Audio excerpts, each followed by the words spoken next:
Saints Bears preview, ladies and gentlemen. We are now starting our preview of the New Orleans Saints versus the Chicago Bears in Chicago. All right, so we'll be live streaming the game, by the way, this Sunday. If you want to stop by, I'll be live streaming on all platforms: Twitter, Twitch, YouTube.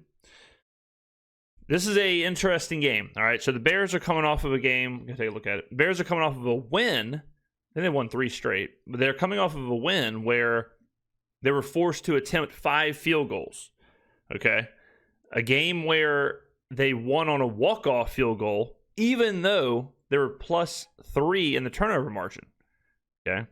I'm not saying this is a Fugazi box score, because they certainly should have won the game.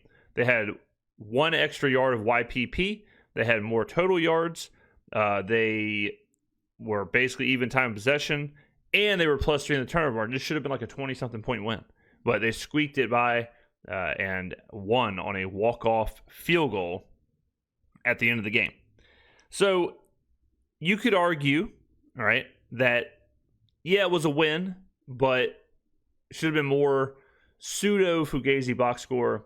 My issue with this game is that it seems like, on paper, a bit of a matchup nightmare for the Saints. All right, so what do I mean by that? The Saints get no pressure on the quarterback. Caleb Williams wants to extend plays anyway. All right, he wants to avoid pressure. He wants to move around. Caleb Williams, his downside is that he can hold the ball for a little too long. Okay? Well, when you have a team that doesn't pressure a quarterback, all of a sudden now it's like, well, does that even matter? Right? I guess you could say devil's advocate. I guess you could say that Caleb Williams holding the ball may help this terrible pass rush. The next part is the wide receivers, okay, and how bad the Saints secondary has been. The worst part of this team all year long has been the secondary. And now you've got DJ Moore, Luther Burden, Rome Odunze, and a quarterback who's willing to push the ball. I have a lot of concerns about that secondary. Let's take a look at DVOA. So DVOA, the Saints are 30th. The Bears are 21st. If you look at offensive DVOA, the Bears are 21st. The Saints are 25th. You look at defensive DVOA, the Bears are 21st. The Saints are 28th. Now, I would assume a lot of this is going to be because of the pass defense. Let's see. Pass defense, Saints are 27th. Chicago is 21st. Run defense, the Saints are 9th. Chicago is 22nd. All right, so Chicago's weak-ish on the ground. The Saints are really good on the ground, so they should limit DeAndre Swift. But the question is, can they limit the big play? Can they limit Rome Odunze, Luther Burden, DJ Moore, whoever it ends up being? Can they limit them? Saints Bears. I'd like to make a statement. Yeah. The agenda is back on. I took me a second to get to the Patriots Saints tape from this week. I've been teetering on the edge of buying back into Spencer Rattler, and I'm back in. I'm back in. There we go. I'm in the Rat Pack. I mean, I'm sorry, but he's playing so much better than their record. In that game against New England, he was on absolute heater at one point, but he threw some of the best passes I saw all week. And what's striking to me is they're not like gimmies. Yeah, I mean, it's kind of shocking. It's shocking to me how much this conversation is happening in the Saints community. The back and forth on Rattler sucks, Rattler's the man, whatever. Let me make this very clear. I don't know if he'll be the franchise quarterback. It's been 6 games this year. I have no clue. And I'm not concerned with that. What I'm concerned with is week in and week out the performance. That's how I view this whole thing. I'm not rooting for, I don't have a rooting interest in Rattler or Shuck or name your college quarterback or whatever. All I can do is recap, review, preview, and predict week in and week out. All I know is that through 6 games, and especially if we just factor in last week, Spencer Rattler has been playing at a high level. He's been playing good. He has been playing good in the system. He has done what's asked of him. He is not the reason we are losing games. Now, if you're, screaming and vomiting and drooling all over your keyboard and you want to say Spencer Rattler isn't as good as Jaden Daniels or Caleb Williams or Drake May, or he's not the long-term, whatever. I don't know. Who knows? All I know is right now, he's playing good enough that the Saints should be winning games. And the Saints aren't winning games because of the secondary. Number one is the biggest problem. They're getting lit up every single week, basically. And, the crazy part, too, they're getting lit up in the first half. I recently saw a stat where the Saints are like the 29th or 30th defense in the first half, and they're like the 3rd defense in the second half. Now, you could say, well, teams are up, and so they're not, they're just kind of running the ball. They're playing a little bit safer. And that's probably pseudo-true. But then you also remember that all these games are close. So the Saints have not been blown out in any game except the Seahawks game. So, I push back on that a little bit. But the Saints are absolutely better than their record. And I don't know if the Bears are as good as their record because of what I just showed you against Washington. I just showed you that. How do they only win by 1? How do they need a walk-off touchdown here? And not only a walk-off touchdown, but then you look at what DeAndre Swift did. DeAndre Swift had 14 carries for 108 yards. He also had a 55-yard touchdown reception. You look at this and you're like, if you get this production out of DeAndre Swift, if you get 3 turnovers, if all this happens, how are you settling for 5 field goals? Right? And then the Raiders game. I know this was an insane game because I had the Raiders in this game. They win. This one was a walk-off field goal, right? Let's see this one. This one, the Bears had 4.2 yards per play, 2.7 yards per play difference. They lost the total yards by 357 to 271. Again, they were +3 in the turnover battle, okay? Geno Smith went full Geno Smith. 1 for 4 in the red zone. 2.7 yards a rush compared to 7.7. And they win the game. So you got a Bears team who is on a 3-game winning streak. And they had absolutely zero reason to beat the Raiders. And then they barely slipped by the Commanders when they should have blown them out. So it's a tale of 2 stories where I think one team is better than their record, and I think the other team is worse than their record. But the team that's worse than their record have the playmakers that make me a little nervous when it comes to the Saints team. Now, flip side, we know what Dennis Allen does on defense.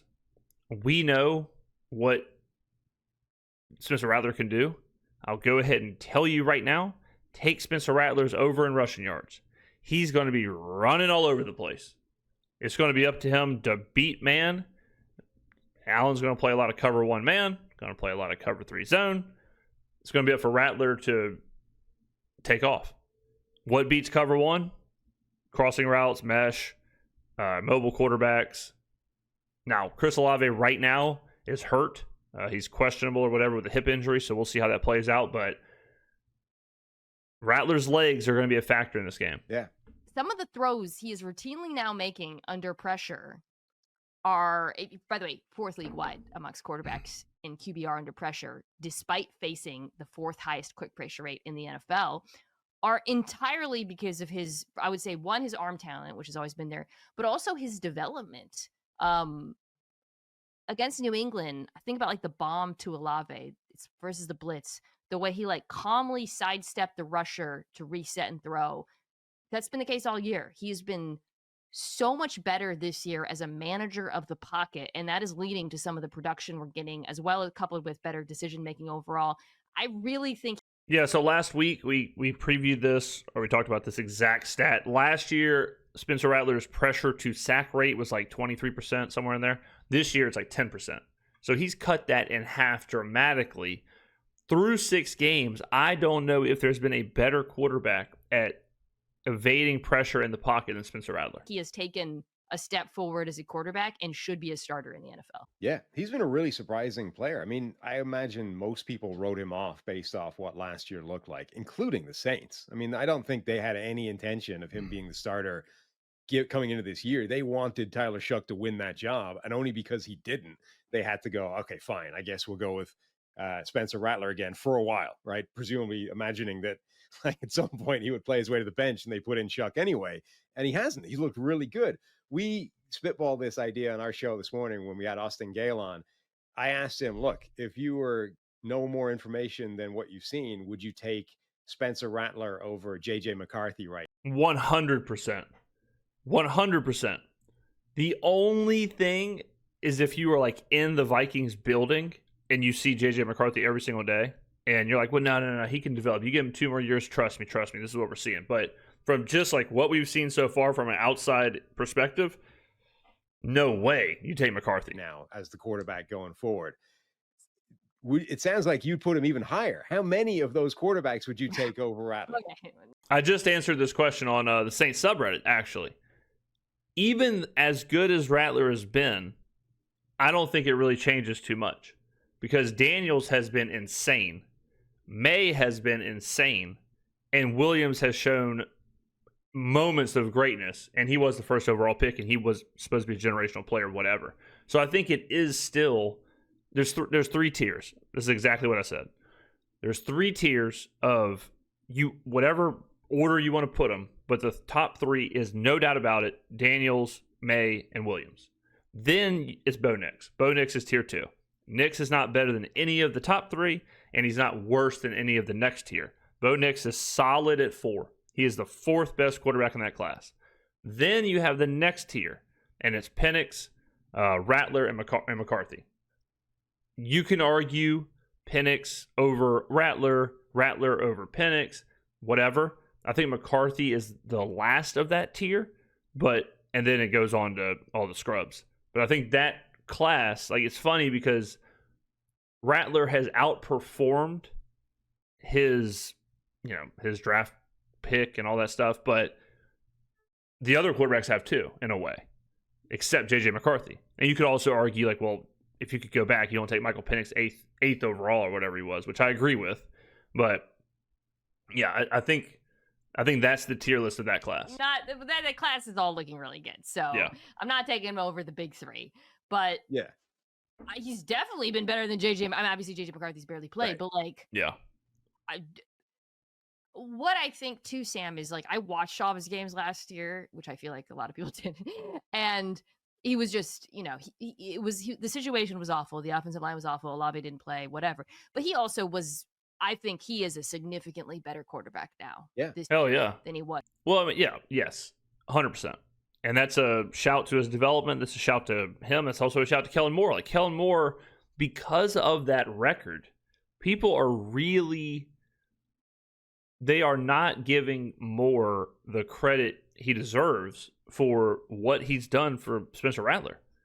I mean, you get a guy, like, he has proven, hey, you give me a quarterback, I can develop him. You give me a quarterback, I can protect him, I can make them good, I can get good performances out there. And by the way, that continues something we've seen with him, which is linear improvement, which is something I love in a young quarterback. Like when you look at, have they been consistently improving over the course of their career? Yeah. And when you go back to Spencer Rattler and you look at his college trajectory, and obviously going back to high school, he has consistently gotten better as time has gone on at the quarterback position. Plus, arm talent, athletic ability. Why wouldn't you bet on this guy and give him a shot? I really, I'm buying in. I'm not saying, he's going to be like the next. I'm just saying he's a starter. He's absolutely a starter. Yeah, me and Mina are basically saying the exact same thing about Rattler, is that there's no question about it. He should be the starter of this team. Now, if you want to talk about, hey, do you have your fortune, are you telling fortunes or whatever, you got your crystal ball, what's he going to be in 2, 3, 4, 5 years? Who knows? You can't do that with anybody. All right. I use Mac Jones as an example all the time.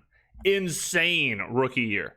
At the end of that rookie year, everyone would have said, oh, yeah, he's the franchise quarterback of the Patriots. CJ Stroud, insane rookie year. Everyone would have said, no doubt about it, he's the franchise quarterback of the Houston Texans. Second year, things change. Right? You just have no clue. We don't know the situation, what'll happen. So you got to take it like one game at a time until you have large enough of a sample size to where you can say, all right, I feel good about rocking and rolling with this quarterback. But as of right now, he is 100% a starting quarterback in the NFL. I mean, he's making their decision pretty interesting now because the Saints presumably are still going to end up with a very high draft pick. They're going to have like the thing they thought they would have, which is, the shot at the next quarterback. And all of a sudden you might have one already who at the very minimum has made that a difficult question. But also, you also have the quarterback class that was supposed to be the greatest quarterback class ever being horrible. Like, think about the quarterbacks that people were talking about. Cade Klubnik, Drew Aller, Arch Manning. All those guys are... I mean, Arch won't even be in the draft, but if he was in the draft, I don't know if Arch would get drafted, honestly. Aller, I mean, he's hurt. But he's also been terrible, right? Clemson's been terrible. So now it's like, are you taking Mendoza? You taking Dante Moore? You taking John Mateer? Like, you're taking who? You're taking Ty Simpson? I mean, none of those guys are risk it kind of picks where it's like, oh, no, we got to have this guy. So thank God right now the Saints can say, we're good. We are good. We'll take Ruben Bain. We'll take whoever. We're not going to get into the Mendoza sweepstakes. Not a slam dunk. I'm taking the Saints. Wow. I almost just spit out my bone broth. So, okay, let's look at the betting market. So this game opened 5.5-ish, somewhere in there, showing 6, but I never saw 6, but 5.5. The Saints have taken money. Okay, this happens every week. The Saints have taken money, a lot of money. It's now dropped from 6 to 4.5 at DK, 5 everywhere else. It's the same story, ladies and gentlemen. I mean, it's every single week we tell the same story where, I mean, look at this bet split. 61% of tickets are on the Bears. 61% of the money's on the Saints. That's where you want to be. That is a great bet split. It happens every single week where the Saints are getting the best bet split you can ask for. They're getting the steam, the sharp money, whatever, how you want to phrase it, is on them. Every single week they're getting it. And at some point, this has got to come true. At some point, this has got to come true. Where the Saints aren't as bad as they seem, and they get a win. It's good that the Bears won on the walk-off. It's good that this is how it played out. The Saints are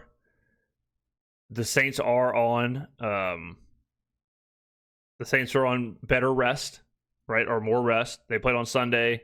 Bears play Monday night. I don't know how much that really matters, but I'm just concerned about the Saints' ability to stop these wide receivers. I'm concerned about the Saints' ability to handle this group. That's the part that scares me. That's the part where I'm like, I don't know if this secondary, I know the secondary is not good. Like, I know they're going to hold DeAndre Swift in check. I know that. I know this run defense has been really good. Like a top 6 in yards per carry run defense. I'm not concerned about that. What I'm concerned about are these wide receivers and this secondary and the big play. And that's it. Now, Chicago's been bad in the red zone. We just talked about it. In this game, they were 1 for 3. I think in the previous game, they were, 1 for 3, something like that. So they've not been good in the red zone. They need the big play. Question is, can the Saints stop it? Right. But I think if you're betting the number, I think you have to take the points with the Saints. Wow.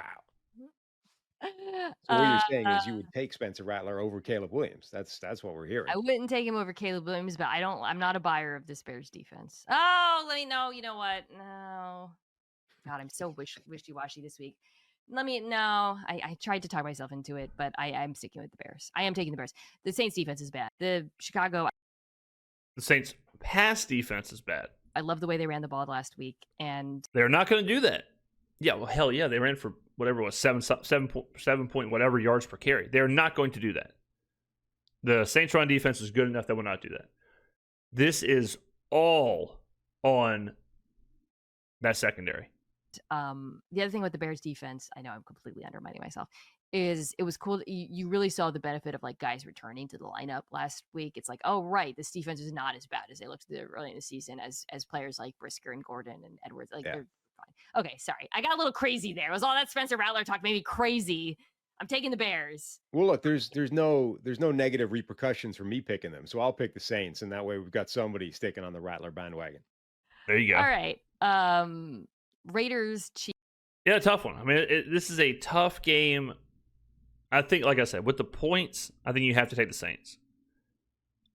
This is enough of a like good versus bad, bad versus good that I think both teams can have success.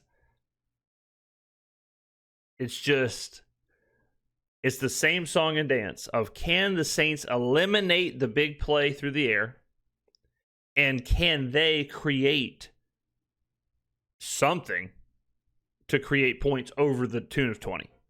Can they score more than 20 points? How are they going to do it? Right? Can't kick field goals, can't stall in the red zone. We know the same song and dance. All right.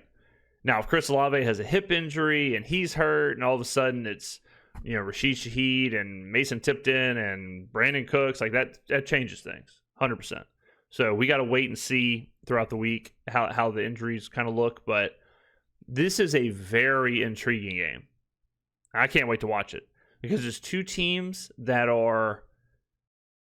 they're polar opposites. Yeah, I hear we're gonna really go off the rails here. Like when people think about opposites. When people think about opposites, they think about it like on a line, right? Like one opposite is here, right? One opposite is here. Most of the time, though, it's actually a circle. And the two opposites are usually pretty close to being like the same team, right? And like that goes in like societal situations too. But I think the Bears and the Saints, they look like opposite teams. One's on a 3-game winning streak. One's got all this. One's got whatever. One is a maligned 1-5 team. It's Caleb Williams. It's Spencer Rattler. But they're so similar. They're so similar. One team getting really lucky in some of these wins. One team getting really unlucky in these losses. One team, 3-game winning streak. One team, 1-5.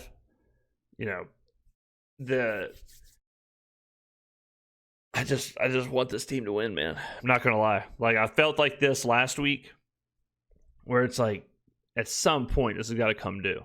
At some point, you cannot keep being the hard luck loser.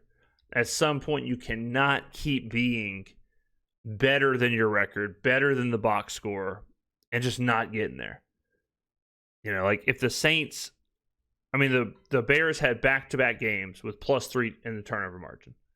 Took a walk-off field goal basically to win both, right? Or it was against the Raiders. It was a walk-off field goal block, I believe. It wasn't a walk-off field goal. It's a walk-off field goal block. Someone double-check me. If the Saints would have +3 in the turnover margin against the Patriots, they absolutely win that game. If the Saints were +3 in the turnover margin against the Cardinals or against the 49ers, they absolutely win that game. Those games. 100%. Like if the Saints had 2.7 yards per play, worse than the teams that they're losing to, I'd say, okay, they deserve to lose the game. It is what it is. But that's not the case. The Saints had, I'm pretty sure they had a better yards per play than the Patriots. Let's see. All right, let's see here. Yeah, like they had better YPP than the Patriots. Now I'm not saying they should have won this game. They did have the turnover, whatever, but like these are the things I'm talking about. Where you look at the Bears, and it's not just the Bears, other teams do this too. But they have 2.7 yards per play worse total yards, worse time of possession. They win the game. because of all the turnovers. You know? So right now, I would probably pick the Saints to win this game. I absolutely am picking them with the points. And if you want them, get them now, because the line's telling you it's going to keep moving towards that 4.5. You know, it's not going to go back to 6, unless maybe like Olave's ruled out or something. And we got to watch those injuries.